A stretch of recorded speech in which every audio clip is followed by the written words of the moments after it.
Welcome to The Explainer. Today, we are completely flipping the script on how we think about learning an additional language. We're talking about moving away from a rigid, boring transaction to a deeply personal transformation. You know how it usually goes, right? We often approach learning a new language as this dry, mechanical chore, basically just memorizing vocabulary so we can pass a test or order a meal on vacation. But think about this for a second. When we learn a new language, are we just learning how to buy a cup of coffee? Or are we learning how to express our souls?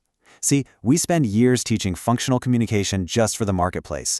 But in doing so, we usually completely bypass the liberating, incredible potential of creative expression. And that right there leads us straight into our very first major roadblock, what we'll call the language learning trap. Let's get into it. Okay, let's dive into this. The reality of most modern language classrooms is, frankly, pretty restrictive. It's built around something known as the Wolfson bulge of polite, transactional civility. See that large area right in the middle of the diagram? That is exactly where most language curricula trap students. We spend all our time teaching functional, middle-class, transactional phrases, things like apologizing, complaining, or asking for directions. And sure, it's useful for navigating an office building, but it rarely gives you the actual vocabulary to just be yourself. This puts educators in a really tough spot. Because the market strictly demands practical, get-it-done skills, teachers are heavily pressured to rely on creative pedagogy. Using fun games or spontaneous activities just to make mundane, everyday language tolerable for students. But here's the catch. They are almost never encouraged to teach actual creative language. I'm talking about using the language for real literary, poetic, and emotional expression. The limits of this purely functional focus are absolutely profound. By pushing this strictly instrumental, utilitarian view, language learning easily turns into a somewhat dehumanizing acquisition of basic survival skills. We end up measuring a student's success strictly by how well they can navigate that bulge of polite civility, completely ignoring their unique personal identity. It takes what should be a wildly transformative human experience and shrinks it down into a robotic transaction. It just leaves learners feeling totally disconnected from the very words they're spending hours studying. So how do we fix this? How do we break students out of this transactional trap? Well, it really all comes down to one crucial missing link: finding an authorial voice. And this brilliantly illustrates what we're talking about. Authorial voice is, simply put, the unique way a writer's individualism transmits onto the page. It creates an identifying discourse that lets the reader know exactly who the writer is. Just imagine the sheer power of a student being able to take their true identity, their history, and their innermost thoughts and transmit all of that into an entirely different language. Now that is true ownership. To see how this works in the real world, let's look at an amazing catalyst: second language poetry in Japan. There's this absolutely fascinating case study that looked at Japanese university students, specifically students like Mai and Hana, who are tasked with writing English poetry to help them find their authorial voices, pulling deeply from their own personal memories. Now, to truly express themselves, these students used a really fascinating literary technique called translingual onomatopoeia. Basically, this is a multilingual effect, where a writer takes a sound word, an onomatopoeic phrase, from one language and drops it right into a text written primarily in another language. It's incredible because it allowed these students to authentically merge their Japanese cultural identity with their English writing, building an entirely new, blended space right there on the page. Let's look at a concrete example. Take a look at this truly beautiful excerpt from Mai's poem, Shooting Star. She writes, "We join hands in a hurry. We close our eyes tightly. We mutter 3 times in our hearts. We smile each other without saying anything." It's incredibly emotional, right? But there is actually a hidden layer here. Mai weaves in deep Japanese cultural values, like the translingual concept of sleeping in the shape of the river Kanji, where a child sleeps safely nestled between 2 parents, to express this profound familial closeness without ever having to explicitly explain it.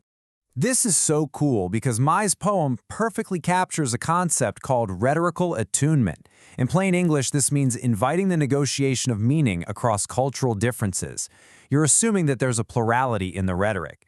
Mai seamlessly bridges the transcultural gap between her English words and her Japanese cultural meaning. She isn't just reciting English, she is trusting the reader to step across a cultural bridge to meet her in the middle. Which brings us right to the incredible power of poetry and to another student's massive breakthrough. Let's talk about Hana.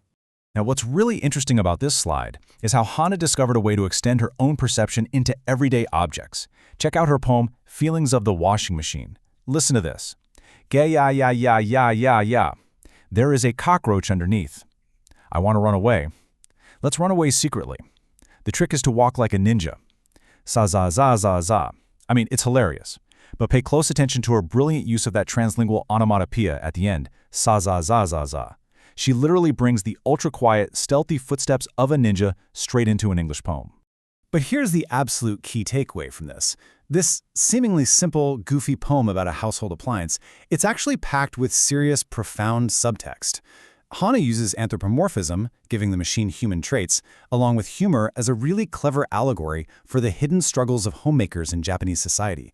She completely transcends that bulge of polite civility we talked about earlier to create profound feminist social commentary. That is what we call incredible student agency.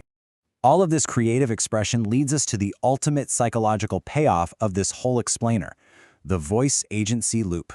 We can really understand this transformation by looking at Albert Bandura's human agency theory. It breaks out into 4 clear steps: intentionality, forethought, self-regulation, and self-reflectiveness. Think about it. When a student writes a poem, they intend to share a feeling. They have the forethought to plan their words, they regulate their grammar as they write, and finally, they reflect on what the reader's experience will be. This process actively takes a student from blindly following a textbook and transforms them into a self-efficacious, fully independent creator.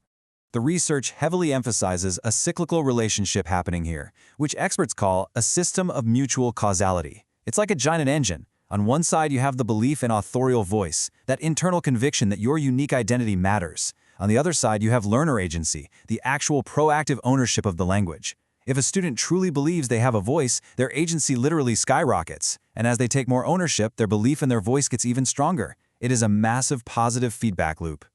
So the crucial point is that we can't ignore the dark side to this equation, which is the trap of disbelief. Researchers observed another student, Akane, who wrote some truly beautiful poetry, but totally lacked the internal belief that she had a unique voice to share. And without that core belief, her sense of agency just collapsed. It goes to show that educators absolutely must nurture a student's belief in themselves, not just drill them on their grammar. As we wrap up this explainer, we're left standing at a really vital crossroads in education. Are we going to continue to teach languages strictly to help people navigate that bulge of polite transactional civility? Or will we finally step up and give students the tools, the belief, and the agency to write their own stories? Next time you find yourself learning something new, ask yourself, what is it you actually want to say?